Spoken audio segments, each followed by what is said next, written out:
I wanted to touch briefly in something we call rate laws or rate law. So the rate law for a reaction is an equation that shows us how the rate of the reaction depends on the concentration of all the reagents.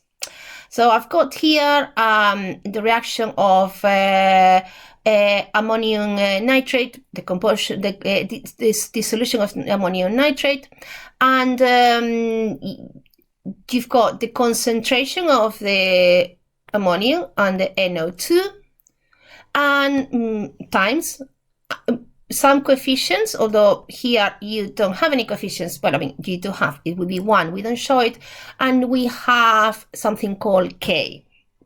So when you have a general reaction, and I've got here chemical A and chemical B in certain with certain coefficients to give you chemical C and chemical D, the rate law for that reaction would be the concentration of A to the power of a number, a concentration times the concentration of B to the power of a number, times K. Those coefficients or superscripts, or M and N, are what we call reaction orders, and they are not these stoichiometric coefficients. So that's what I use different numbers. These M and N are numbers that are experimentally determined by measuring that reaction and different times, the different rates of the reaction, and then coming up with those numbers. So they are experimentally measured, and they are natural numbers. It could be 0, 1, 2, 3. So M and N are what we call that reaction order. And depending on which number is, you talk about this reaction is order 0 with respect to this reagent, and order 2 with respect to this other reagent.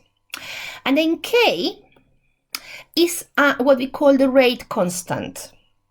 And it's a constant related to the reaction the chemicals involved in that reaction. The state they are on, like they are solids, liquids, or gases, the chemicals in question, and also the temperature. So it changes with the temperature. And the larger K is, the faster the reaction happens. So for the same reaction, a particular reaction, the reagent A and the reagent B react, M and N are experimentally determined, and those are fixed for those chemicals and that reaction, but K changes with the state of the reaction and with the state of the reagent, and the temperature, and typically increases with temperature. So you can play with the temperature of reaction to make this K larger, and therefore the reaction going faster. So those exponents, the rate orders, they tell you how the reaction rate is affected by the concentration of that reactant. And they are determined experimentally. Just by looking at the reaction and looking at the chemical equation, you cannot know what those coefficients are going to be. They need to be measured in the lab. And they can be 0, 1, 2, 3, 4, natural numbers. And it tells you how the rate is affected by the concentration of that particular chemical. So for example, in our previous reaction, we had that when you have a number, that means that you have the 1. So the reaction order of that reaction with respect to both ammonia, the ammonium ion, NH4, and the NO2 is 1.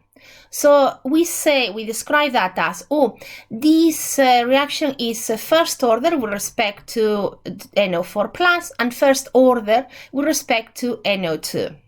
And the overall reaction order is the sum of those two exponents. So the reaction would be second order overall, because it's first order with respect to each of the reagents, and you have two reagents. So what does it mean that a reaction is first order or second order or whatever? So when a reaction, if you look at the coefficient, when the reaction is first order, for example, it's first order with respect to the ammonium ion, it means that when you double the quantity of ammonium, the the rate will double. If you triple, if you quadruple the quantity of ammonium ion, the rate will follow suit, and will also triple or quadruple. So that's what we call when you say, oh, this reaction is first order. It means when it increase is directly proportional to whatever reagent you're looking at. When the concentration doubles, the rate doubles. When it triples, the rate triples.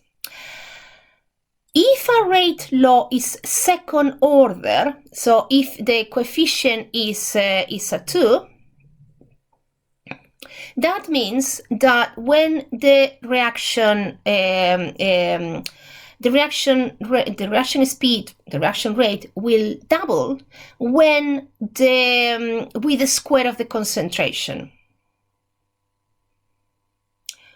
So doubling the concentration of a reactant will quadruple the rate. If instead of having a concentration of A, you have twice the amount of A, because you are quadrupling that, then that's 4 times the speed.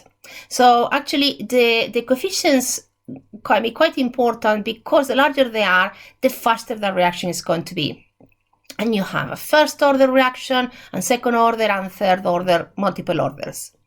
So again, this is not something that's going to feature very importantly in these videos, but I wanted you to be aware of what the rate law is, and specifically that these numbers are not related to the chemical equation. They are not the coefficients in the chemical equation, that they are determined experimentally by just measuring the speed, the rate of reaction in various, with various concentrations of each of the chemicals, and see how the concentration affects the rate of reaction. And K, that constant, depends on the depends on the chemicals and the reagents. It depends on the state of the reagents. So if they are in solid, liquid, or gas form, they will have the same reagents in solid, liquid, or gas form.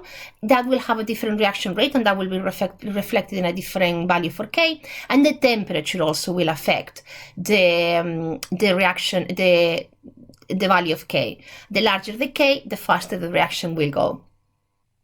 Temperature has quite a strong effect on the rate of a reaction and in the rate constant. And we try to explain that with something called the collision theory. The collision theory tries to explain why reactions go faster, or how can you make them go faster, what happens. And it's looking at what actually happens for the reaction to take place. And it's based on kinetic molecular theory. It's based on the idea that you have the molecules of the reagents, and they need to collide with each other to form the product. And for that, they need to move, and they need to collide, and they need to collide in the right way, with the right atom pointing of the one reagent pointing to the right atom of the other reagent to make that new bond. And so the more collisions you have among those molecules, the more likely it is that those collisions will be successful and will result in the formation of product. So something that increasing the concentration will increase the number of collisions, just because you have more reagent. And if you increase the temperature, then the molecules have more kinetic energy. They move faster, they collide more, and they collide more forcefully. You are more likely to have an efficient collision. And as I was saying, it's not enough that they collide. They need to collide with the right atoms from each reagent must collide with each other to make those new bonds. So it's not only that they need to collide, but they need to have the right orientation for the reagents. So the atoms that are those specific atoms that are going to make the products are near each other, and they collide, and they can form a bond and break the bond with the atoms of the other reagents. So we are looking at something called orientation factor, and we're going to be looking at something called activation energy. So yes, so orientation factor is important for most reactions in which you have molecules that are made of different atoms, and some of them will make bonds to make particular, with other reagents to make particular products. The molecules must be oriented towards each other in a specific way that those two atoms will be close, suitably positioned to collide with each other to make the new bond and to break the bonds with the respective reagents.